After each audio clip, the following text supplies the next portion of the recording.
Assalamualaikum warahmatullahi wabarakatuh. Perkenalkan, nama saya Anissa Eka Putri. Di sini saya akan menjelaskan materi tentang pemeliharaan preventif dan proses troubleshooting pada komputer. Materi ini tuh sangat penting karena membantu kita memahami bagaimana merawat komputer dengan benar dan bagaimana menangani masalah secara sistematis.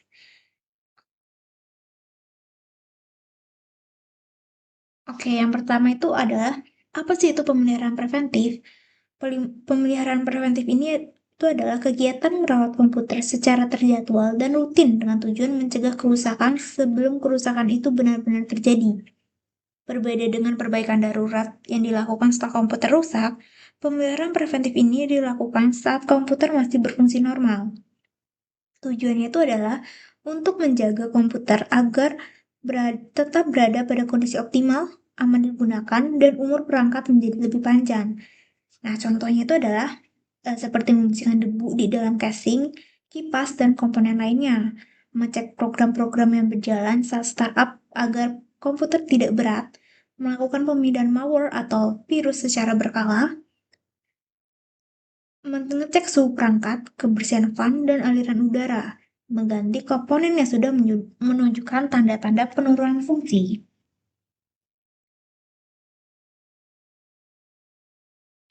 Nah, pemeliharaan itu tuh bisa terbagi beberapa jenis. Yang pertama itu ada pemeliharaan harian. Dilakukan setiap hari atau saat komputer itu digunakan. Contohnya itu adalah menutup program yang tidak dipakai, mengecek suhu prosesor, menjaga meja kerja bersih. Nah, itu terus yang kedua itu adalah pemeliharaan mingguan. Nah, dilakukan 1 sampai 2 minggu sekali. Contohnya itu adalah membersihkan file temporary, mengecek update antivirus, dan menghapus change browser. Nah, yang ketiga itu adalah adanya pemeliharaan bulanan. Nah, itu dilakukan secara rutin tiap bulan. Contohnya itu adalah mengupdate sistem operasi, update driver, drive hard disk untuk atau HDD. Nah, yang keempat itu adalah, yang terakhir itu adalah pemeliharaan tahunan. Biasanya itu dilakukan oleh teknisi profesional.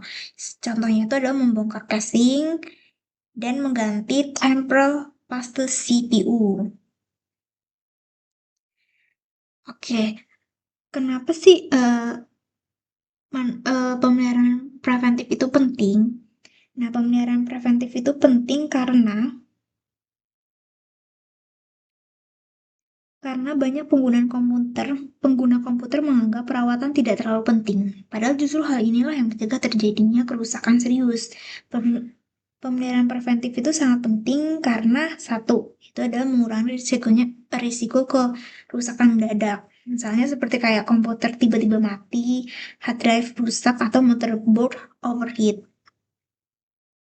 Yang kedua itu adalah agar menjaga performa komputer itu tetap cepat dan stabil, sehingga pekerjaan itu lebih efisien dan tidak terhambat.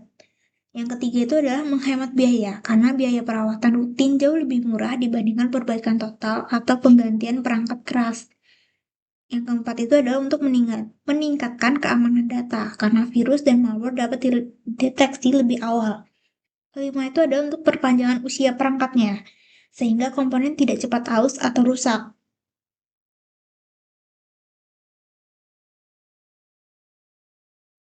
Nah, kalau misalnya kita tidak sering merawat nih, tidak sering merawat komputer itu tuh, dampaknya itu tuh adalah komputer itu menjadi lebih lambat dan sering hang, suhunya itu meningkat sehingga menyebabkan overheat.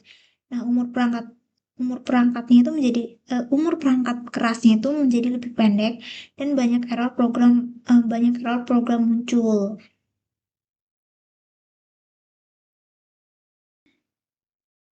Oke, yang ketiga selanjutnya itu adalah lingkungan kerja yang optimal. Nah, selain perawatan rutin, lingkungan kerja sangat mempengaruhi kesehatan komputer. Lingkungan kerja yang baik itu seharusnya yang pertama itu bersih dan bebas dari debu. Tidak berada di ruangan yang terlalu panas atau terlalu lembab. Memiliki ventilasi udara yang baik agar komputer tidak cepat panas. Yang keempat itu adalah jauh dari cairan, makanan, atau benda yang dapat merusak perangkat.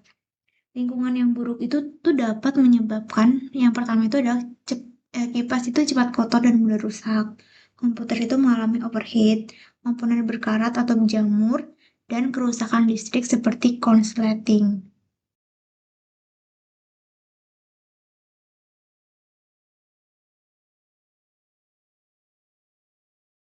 Oke, yang selanjutnya itu adalah proses troubleshooting-nya. Nah, proses troubleshooting ini tuh ada 6 langkah. Langkah pertama itu adalah identifikasi masalah, buat teori penyebab kemungkinan, uji teorinya, buat dan jalankan rencana perbaikan, verifikasi fungsi sistem, dan terakhir itu adalah dokumentasi. Oke, proses yang pertama itu adalah identifikasi masalah. Di tahap ini, eh, kita harus mengumpulkan informasi sebanyak mungkin dari pengguna maupun dari komputer. Nah, hal yang dapat dilakukan itu adalah pertama, tanyakan kepada pengguna apa yang terjadi sebelum masalah itu muncul.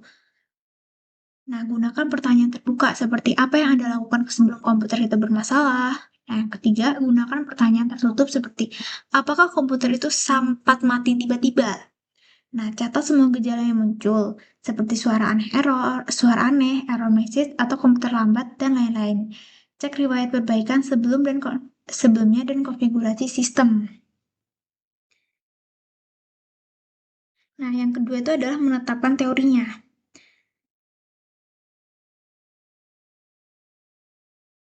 Menetapkan teorinya itu ada seperti yang pertama, buatkan daftar penyebab yang paling mungkin, dimulai dari yang paling sederhananya. Karena seringkali masalah kecil itu memiliki penyebab yang ringan. Contoh teorinya itu adalah seperti kabel power longgar, RAM-nya itu tidak terpasang sempurna, hard disk itu hampir penuh, urutan bootnya itu di BIOS salah, aplikasi mengalami crash, atau driver perangkatnya itu belum diperbarui. Teorinya itu harus masuk akal dan sesuai dengan gejala yang ditemukan. Nah, setelah itu sudah menetapkan teorinya itu kita menguji teorinya.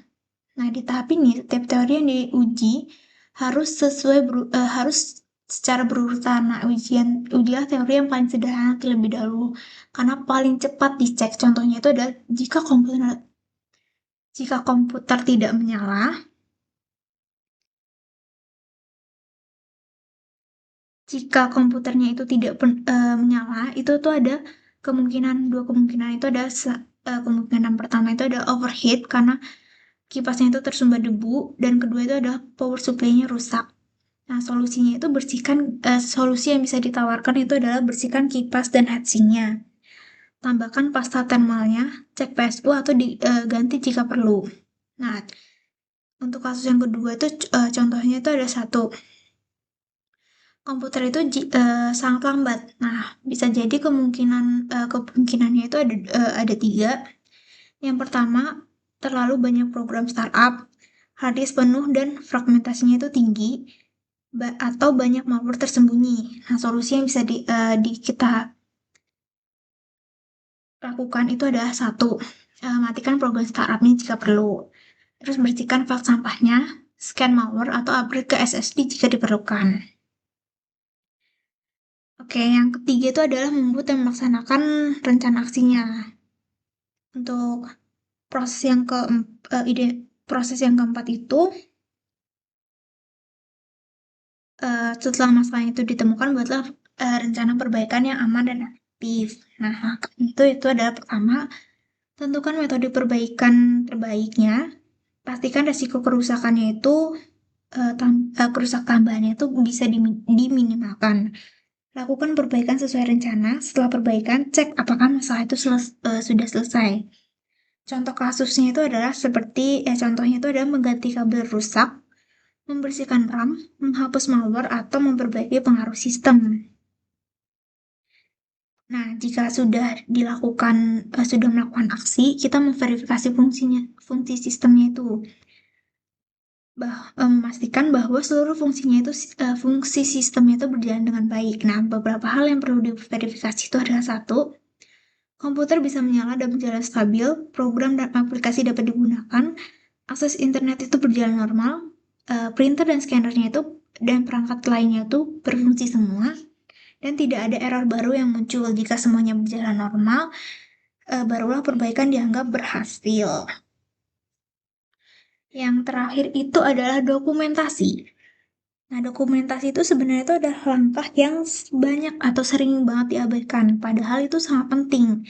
Nah, contohnya itu adalah eh, dokumentasi itu meliputi satu, mencatat masalah yang terjadi, mencatat penyebab masalah, langkah perbaikan yang dilakukannya, mencatat komponen yang diganti atau dibersihkan, dan mencatat hasil perbaikan. Nah, keuntungan dari dokumentasi itu tuh adalah teknisi lain itu bisa memahami riwayat perbaikan komputer kita, memudahkan saat masalah terulang kembali dan menjadi referensi untuk pemeliharaan di masa depan.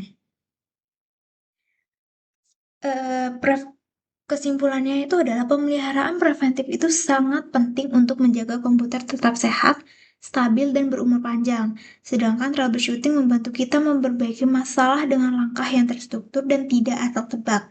Jika kedua hal ini tuh dilakukan dengan benar, komputer itu akan bekerja dengan maksimal, aman, dan menghemat biaya perawatan. Sekian dari saya. Semoga materi ini dan presentasi saya dapat dipahami dengan teman-teman. Terima kasih. Wassalamualaikum warahmatullahi wabarakatuh.